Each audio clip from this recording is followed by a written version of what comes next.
Hello everyone. आज हम पढ़ने जा रहे हैं अध्याय 5 का पार्ट 12। और आज पार्ट 12 में हम पढ़ने वाले हैं उदाहरण 5.11 को। चलिए शुरू करते हैं। आज का उदाहरण में हमसे बोला गया है एक गतिशील न्यूट्रॉनों का मंडल, इससे रिलेटेड है ये। तो यहाँ पे एक नाभिकीय रिएक्टर से जुड़ी हुई एक प्रॉब्लम हमें देखी है। तो इसमें बोला गया है कि जो नाभिकीय रिएक्टर, देखिए नाभिकीय रिएक्टर क्या होता है। नाभिकीय रिएक्टर एक ऐसी डिवाइस होती है, एक ऐसा यंत्र होता है जिसमें क्या होती है, जिसमें हमारे पास होती है नाभिकीय विखंडन की अभिक्रिया। नाभिकीय विखंडन की अभिक्रिया क्या होती है? इस अभिक्रिया में होता यह है कि हमारे पास यूरेनियम होता है। हम यूरेनियम 92-235 को एज अ फ्यूल यानी ईंधन यूज करते हैं इस नाभिकीय रिएक्टर में। इस जो ये नाभिकीय रिएक्टर में यूरेनियम होता है, यहाँ पर हम न्यूट्रॉन भी यूज करते हैं।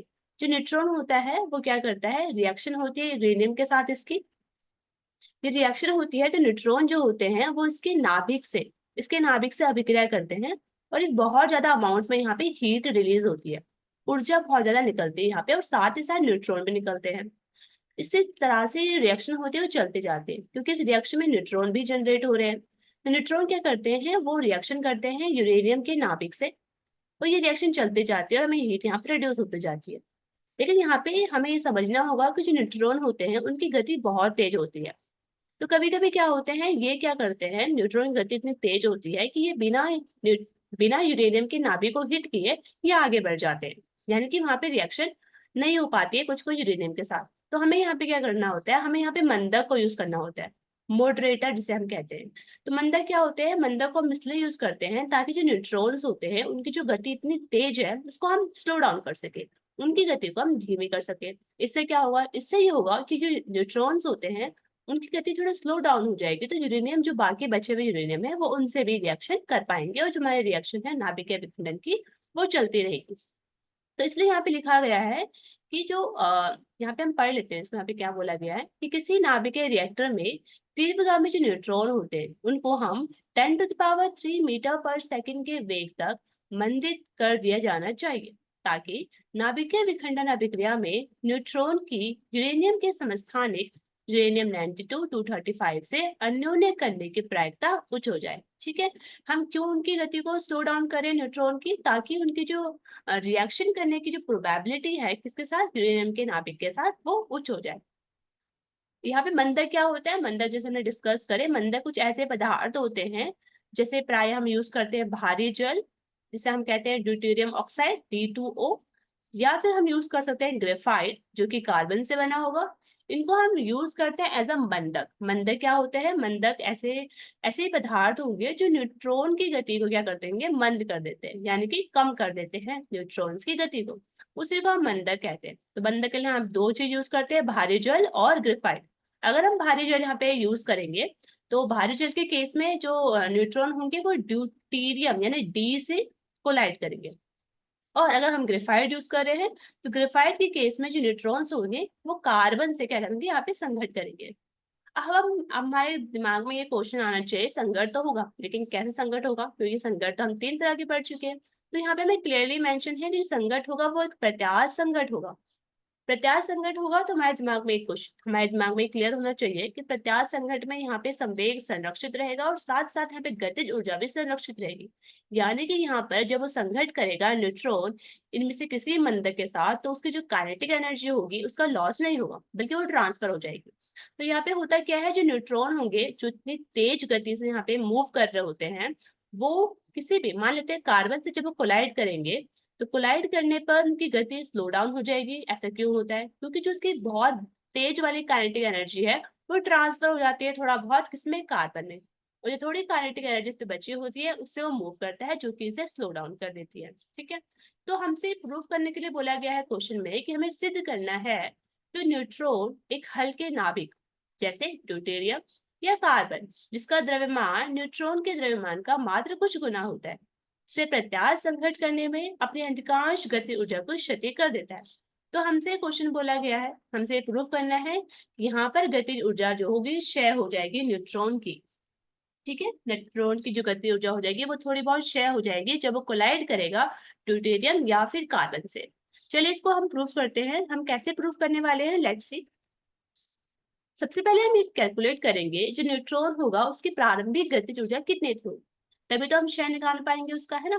तो हमें पहले पता होना चाहिए कि न्यूट्रॉन की जो इनिशियल काइनेटिक एनर्जी है वो कितनी है। तो आप फॉर्मूला जानते हैं इसके लिए, के बराबर हो जाएगा हाफ m1v1 का स्क्वायर। इसी तरह से हम इसके अंतिम गतिज ऊर्जा भी कैलकुलेट कर सकते हैं। वो आ जाएगी k1 फाइनल बराबर आ जाएगी हाफ m1v1 फाइनल का स्क्वायर। हम यहाँ पे v1 फाइनल की वैल्यू रख देंगे। ये हम कहाँ से रख रहे हैं वैल्यू, ये हमने इससे पहले वाले जब हमने एक विमेय संघट पढ़ा था उसमें हमने क्या करा था, प्रत्यास्थ संघट जब हमने पढ़ा था वहां पे हमने v स्क्वायर की वैल्यू कैलकुलेट करी थी, उसी वैल्यू को हम यहाँ पे पुट कर रहे हैं। ठीक है, वैल्यू को पुट करने पर हमारे पास के फाइनल की वैल्यू निकल आ जाएगी। ये कौन सी एनर्जी है, ये कौन सी काइनेटिक एनर्जी है, ये अंतिम काइनेटिक एनर्जी है किसकी, न्यूट्रॉन्स की। तो हमने के इनिशियल निकाल दिया और के फाइनल भी हमने निकाल दिया। तो यहाँ पे हमें क्या कैलकुलेट करना है, हमें कैलकुलेट करना है कि छेद आंशिक गतिज ऊर्जा कितनी होगी। जो गतिज ऊर्जा है वो कंप्लीटली ट्रांसफर नहीं होगी, क्योंकि वो मूव कैसे कर पाएगा फिर न्यूट्रॉन। तो जो थोड़ी बहुत काइनेटिक एनर्जी या ज्यादा परसेंटेज, जितना ही परसेंटेज वो ट्रांसफर करेगा वो हम देखेंगे। जो कितनी काइनेटिक एनर्जी ट्रांसफर हुई है वो हम कैलकुलेट कैसे करेंगे, हम करेंगे F1। F1 क्या है, F1 है छेद आंशिक गतिज ऊर्जा, वो बराबर हो जाएगी के फाइनल अपॉन के इनिशियल की। तो हमारे पास ये फॉर्मूला यहाँ पे निकल कर आ जाता है। ओके,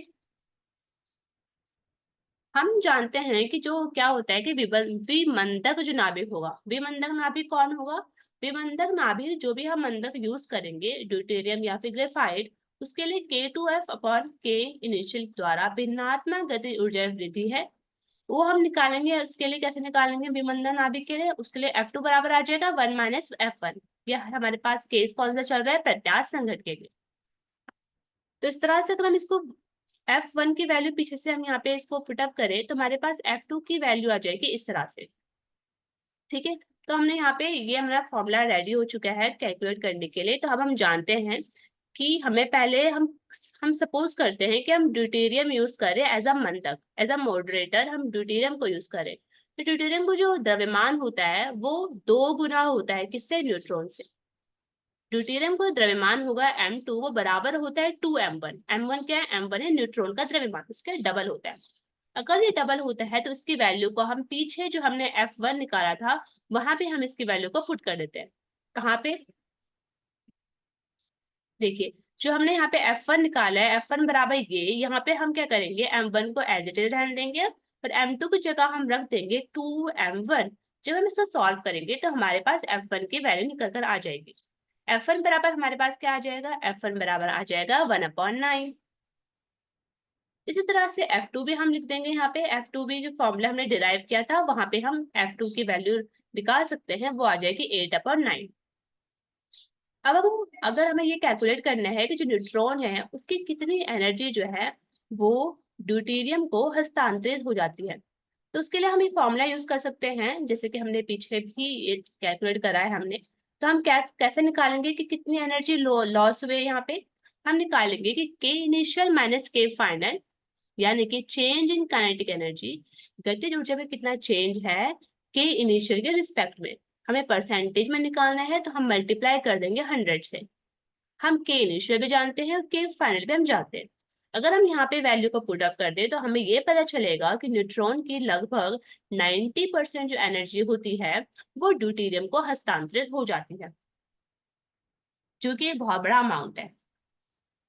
अब हम कंसिडर करते हैं कार्बन के लिए। हम मान लेते हैं कि हमने जो मंदक यूज करा है वो कार्बन का है।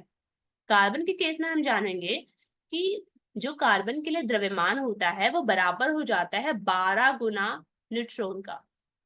कार्बन का द्रव्यमान न्यूट्रॉन के द्रव्यमान के 12 गुना होता है, यानी m2 बराबर हो जाएगा यहाँ पे 12m1।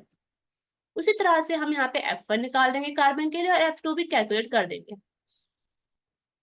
तो इस तरह से हमने देखा कि किस तरह से जब हम न्यूट्रॉन की गति को मंद करना होता है तो हम मंदक को यूज करते हैं, और मंदक को यूज करते हैं तो उससे क्या होता है कि जो न्यूट्रॉन की अधिकतर जो गतिज ऊर्जा होती है, मतलब 90% जो उसकी एनर्जी हो जाएगी वो ट्रांसफर हो जाएगी मंदक को, जब हम ड्यूटेरियम को यूज करते हैं। तो उससे उसकी गतिज ऊर्जा क्या हो जाती है, कम हो जाती है न्यूट्रॉन के। उससे क्या हो जाएगा, वो बाकी बचे जो यूरेनियम होंगे उनसे क्या करेगा, उनसे रिएक्शन करेगा, और रिएक्शन करने के बाद हमारे पास जनरेट हो जाएगी हीट बहुत ज्यादा। ठीक है, तो इस तरह से हमने ये वाला न्यूमेरिकल सॉल्व कर दिया। यहाँ पे हमें एक बात समझनी होगी, यदि दोनों पिंड के आरंभिक और अंतिम वेग एक ही सरल रेखा के अनुदिश कार्य करते हैं, तो ऐसे संघट को हम जानते हैं कि हम बोलते हैं एक विमेय संघट या सीधा संघट। अगर वो एक रेखा के अनुदिश हो रहा है, इस तरह से अगर एक रेखा है, यहाँ पे एक पिंड है, यहाँ पे दूसरा पिंड है, अगर इन पे रिएक्शन इस तरह से हो रही है कि डायरेक्शन में, मतलब एक ही रेखा के अनुदिश, तो हम उसे कहते हैं एक विमेय संघट या सीधा संघट। छोटे गोलीय पिंडों के लिए यह संभव है कि पिंड एक की गति की दिशा विराम अवस्था में रखे पिंडों के केंद्र से होकर गुजरे। सामान्यतः यदि आरंभिक वेग तथा अंतिम वेग एक ही तल में हो तो संघट द्विविमीय कहलाता है। अगर ये एक रेखा के अनुदिश ना होकर दो रेखा के अनुदिश हो रहा है तो उसको हम द्विविमीय संघट कहते हैं। द्विविमीय संघट को हम आगे आने वाले लेक्चर में और डिटेल में पढ़ेंगे। आज के लिए इतना ही। अब हम देखेंगे नेक्स्ट लेक्चर में द्विविमीय संघट को और इससे जुड़ा हुआ उदाहरण 5.12 को। तब तक के लिए थैंक यू।